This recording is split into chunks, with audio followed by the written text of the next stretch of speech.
सर्व ऋषींना अतिशय आनंद झाला. सर्वांनी त्यांचं स्वागत केलं आणि त्यांची स्तुती करून त्यांनाच विनंती केली की आता हे मुने आपण आलेले आहात, तर पुढे घोर असं जे कलियुग येणार आहे त्याच्या प्रभावाने पुण्यकर्मापासून लोक परावृत्त होऊन दुराचार करतील, खोटं बोलतील. तर अशा वेळेला त्यांची निंदा करणारे जे लोक असतील, परधन परस्त्रियांची अपेक्षा करतील, हिंसा करतील, मूढ, नास्तिक आणि पशुबुद्धीचे होतील. म्हणजे वेदांनी वर्णिलेली, प्रतिपादन केली वर्णाश्रम धर्म व्यवस्था जी आहे ती पूर्णतः त्यामुळे कोलमडून पडेल. तर ह्या लोकांना स्वार्थबुद्धीने प्रेरित होऊन हा जो स्वधर्मचरण करण्याचा त्याग ते जे करतात, सुखप्राप्तीसाठी विपरीत आचरण करतात, वर्णसंकर होतो त्यामुळे आणि पतन होतं. या वर्णसंकराचा उल्लेख भगवद्गीतेत अर्जुनाने सुद्धा मांडलेला आहे की महायुद्ध झाल्यानंतर वर्णसंकर होईल कृष्णा, म्हणून हे युद्धच नको मला, मी कोणाला मारतच नाही असं त्यांनी स्पष्ट म्हटलेलं आहे. इथे स्वतःच म्हणतात की कलियुगामध्ये हे वर्णसंकर होईल आणि त्यामुळे नैसर्गिक आपत्ती ओढवतील, प्रजेचा मोठ्या प्रमाणे नाश होईल, जीवितहानी होईल. तर अशा कलित प्रभावामुळे ज्यांची बुद्धी भ्रष्ट झाली आहे, नष्ट झाली आहे, ज्यांनी वर्णाश्रम धर्माचा त्याग केलेला आहे, अशा पथभ्रष्ट लोकांना या इहलोकी किंवा परलोकी गेल्यावर सुद्धा सुखशांती कशी बरं मिळणार? आम्हाला तुम्ही काही सांगू शकाल का? ही सुखशांती मिळण्यासाठी काही साधन आहे का? सूत म्हणतायत, हे महर्षीनो, तुम्ही कल्याण स्वरूप भगवान शंकरांचं स्मरण करा आणि मी जे काही आता तुम्हाला सांगतोय ते लक्षपूर्वक आहे. ज्या वेळेला सूत म्हणतायत की तुम्ही लक्षपूर्वक ऐका, तर त्यावेळेला आपण तर त्या मानाने खूप सामान्य माणसं, ऋषींना म्हटलेलं आहे लक्षपूर्वक ऐका, तर आपल्याला तर सगळ्या समग्र देहाचे कान करायला पाहिजे. ज्ञानेश्वर माऊलींनी 9व्या अध्यायामध्ये म्हटलेले, तरी अवधान एक वेळ दीजे, मग सर्व सुखासी पात्र होईजे, हे प्रतिज्ञोत्तर माझे ऐका.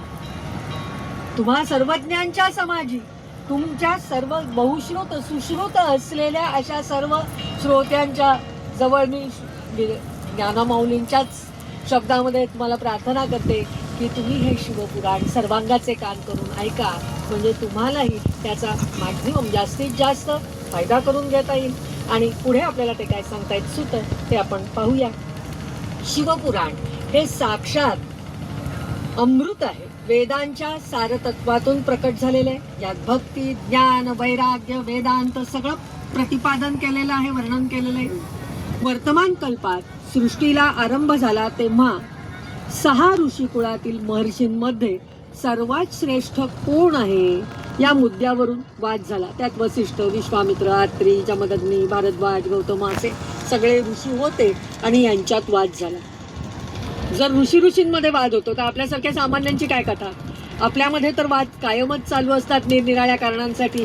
एवढंच काही झालं की मानापमान होत असतात, वादविवाद आपण करत असतो, कुणीच कुणाचं ऐकून घ्यायच्या मनस्थितीत नसतं. मीच शहाणी, मीच सर्वश्रेष्ठ हा अगदी सहज भाव आपल्यामध्ये निर्माण झालेला असतो. जणू काही एवढंच मिळालं की अर्ध्या हळकुंडाने आपण पिवळे होतो किंवा आपले हात आभाळायला लागतात, आपण खूप ज्ञानी आहोत. आपण सगळे सुशिक्षित आहोत, ग्रॅज्युएशन, पोस्ट ग्रॅज्युएशन, त्या पुढचंही अनेक काही गोष्टी आपण शिकलो आहोत. पण आपल्याला वेद आणि उपनिषद किंवा सगळी पुराणं मात्र सांगतात की तुम्ही हे जे सगळं काही शिकला आहात ह्यात तुम्ही ज्ञान प्राप्त करून घेतलेलं नसून तुम्ही माहिती संकलित केलेली आहे. हे आधीच कोणीतरी लिहून ठेवलेलं, जाणलेलं, समजून घेतलेलं, तुमच्यापर्यंत पोचवायचा प्रयत्न केलेला ते तुम्ही कलेक्ट केलेत आणि तुम्ही साठवलंय, पण ही संकलित केलेली माहिती झाली. म्हणजे ब्रह्मदेवांकडे गेलेले आहेत आणि विधात्याला त्यांनी वंदन केलेलं आहे त्या, आणि त्याला विचारतायत की हे प्रभो, तुम्ही विश्वाला धारण करून त्याचे पालन पोषण करता, तुम्हीच सृष्टीचे नियामक आहात, आम्हाला सर्व तत्वाच्या पलीकडे असलेला परात्पर पुराण पुरुष कोण आहे ते जाणून घ्यायचंय, कृपा करून आम्हाला त्याविषयी काहीतरी सांगा, असं सगळं ऋषींनी विचारलेलं आहे त्यांना. त्यावेळेला ब्रह्मदेव त्यांना म्हणतायत की हे ऋषी श्रेष्ठानो, भगवान महादेव हेच सनातन असलेले असे पुराण पुरुष आहेत. म्हणजे आता पुन्हा एकदा महादेवांपर्यंत ब्रह्मदेव आलेले आहेत की पुराण पुरुष ते आहेत. तर ते कसे आहेत? अव्यक्त अस्तित्व त्यांचं आहे आणि कुणीही त्यांना जाणू शकत नाही. ते इंद्रियांच्या आकलन शक्तीच्या पलीकडे आहेत. सर्व साक्षी व सर्वज्ञ आहेत. या संपूर्ण विश्वाला ते अंतर्बाह्य व्यापून आहेत. ब्रह्मदेव पुढे म्हणतायत, मी म्हणजे स्वतः विधी म्हणजे ब्रह्मदेव, हरी, हर, इंद्रादी देवता आणि इंद्रियांसह असलेले सर्व जीव समुदाय हे त्यांच्यातूनच उत्पन्न झालेले आहेत. आणि म्हणूनच महादेव हेच सर्वश्रेष्ठ आहेत. आता काय ते सर्वश्रेष्ठ आहेत त्याचं उत्तरही ब्रह्मदेवाने दिलेलं आहे. कारण आपली या सगळ्यांची निर्मिती, उत्पत्ती ही महादेवांपासून झालेली आहे. त्यामुळे ते सर्वश्रेष्ठ आहेत. आपले माता पिता तेच आहेत. हाच भाव तिथे व्यक्त केलेला आहे. भक्तीशिवाय अन्य कोणत्याही उपायाने त्यांचे दर्शन होत नाही. कारण ते विश्वाचे चराचर असलेले असे स्वामी आहेत. म्हणजे भक्ती हे साधन त्यांच्यापर्यंत पोहोचण्यासाठी असलेलं महत्त्वाचं साधन आहे, जे आपल्याला आपल्या साध्यापर्यंत पोहोचवणार आहे. देवाच्याच कृपेने भक्ती उत्पन्न होते. भक्ती तरी कशी उत्पन्न होते? सगळ्यांनाच भक्ती करावी अशी वाटते असं अजिबात नाही. काही जणांना वाटतं आपण पूजा करावी, अर्चा करावी, काहीतरी अनुष्ठान करावं, कथा पुराणं ऐकावीत, वाचावीत किंवा गुरुचरित्र वाचावं, अशा निरनिराळे ग्रंथ आपल्या आपल्या आवडीप्रमाणे वाचावेसे आणि गावेसे वाटतात. पण हे सगळ्यांनाच वाटतं असं नाही. कोणी म्हणतं काय त्या पुराणांमध्ये ठेवलंय, कशाला गुरुचरित्र वाचायचं, कशाला वेळ घालवायचा, काय आपल्या घरातले देव तर सगुण रूपात आपण मूर्ती बसवली आहे म्हणून ते देव म्हणायचे. पण खरंच देव असतात का, असेही प्रश्न पडतात. विज्ञानवादी लोकांना तर ते जास्तच पडतात. पण तरी सुद्धा काहीतरी एक एनर्जी अशी आहे, हे विज्ञानवाद्यांना सुद्धा मान्य करावं लागलंय की सोर्स ऑफ एनर्जी असं काहीतरी आहे की त्याच्याशिवाय आपलं पानही हलत नाही.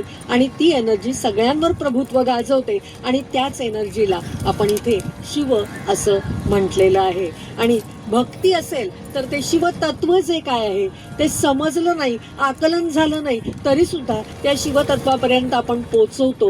कारण ते शिवतत्व आपला उद्धार करण्यासाठी सदैव तत्पर असतं. आणि आपल्याला ते, तुम्ही फक्त त्याची आठवण करा किंवा त्याच्या पुढे हात करा की ती माता माऊली आहे, आपल्याला हातात कवळून घेते ती आणि आपल्याला आपलंसं करून टाकते.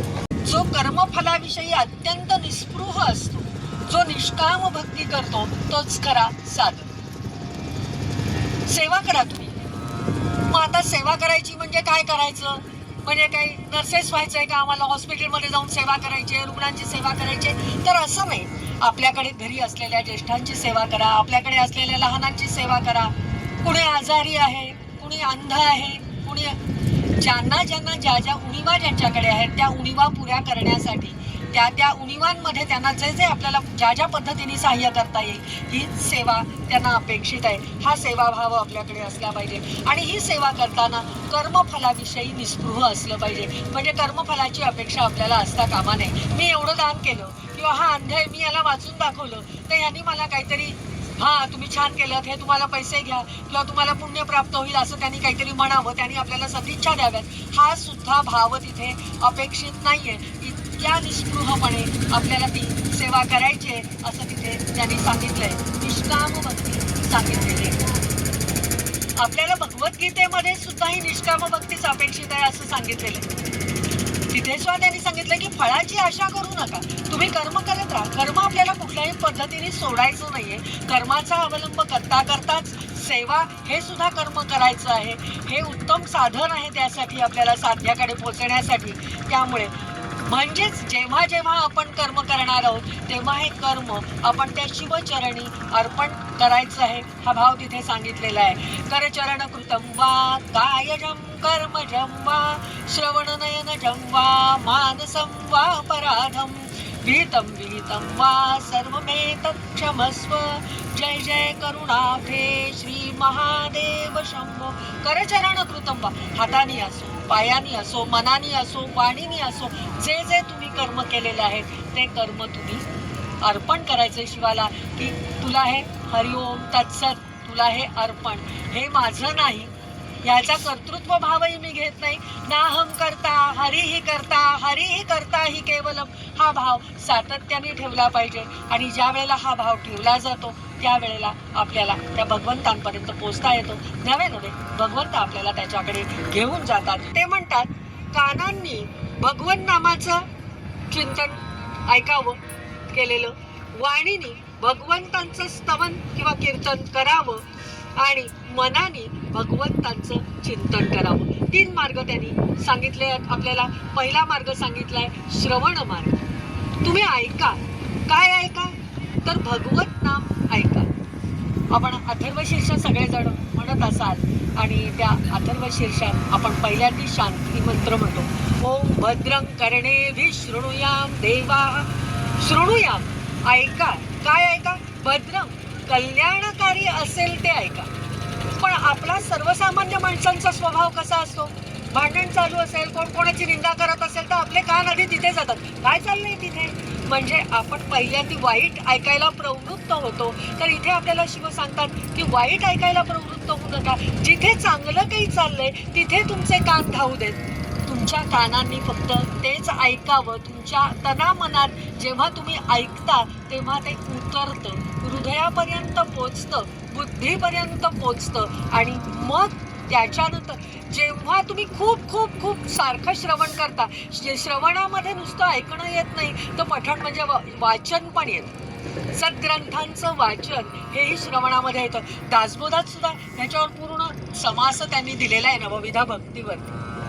श्रीमद भागवत महापुराणात सुद्धा नवविधा भक्ती सांगितले. श्रवणम कीर्तनम विष्णुस्मरणम असा तो पूर्ण श्लोक नवविधा भक्तींचा आहे आणि 9 पायऱ्या त्याच्यात सांगितल्या आहेत. इथे आपल्याला हे 3 पायऱ्यांमध्येच आटोपतं घेतलंय त्यांनी की चल 9 नको, एवढ्या लांबपर्यंत जाऊ नका, श्रवण करा. श्रवणात तुमचं पठण पण येतं आणि मग ज्या वेळेला खूप श्रवण होतं, खूप वाचन होतं, त्यावेळेला आपल्या आत ते मावत नाही. आणि जेव्हा मावत नाही असं होतं, किड्सनी आपल्या इंग्लिशमध्ये पोएट्रीची व्याख्या केलेली आहे, spontaneous overflow of powerful feelings असं त्यांनी म्हटलेलं आहे की आपल्या भावभावनांचा स्पॉन्टेनियस ओव्हरफ्लो झाला पाहिजे.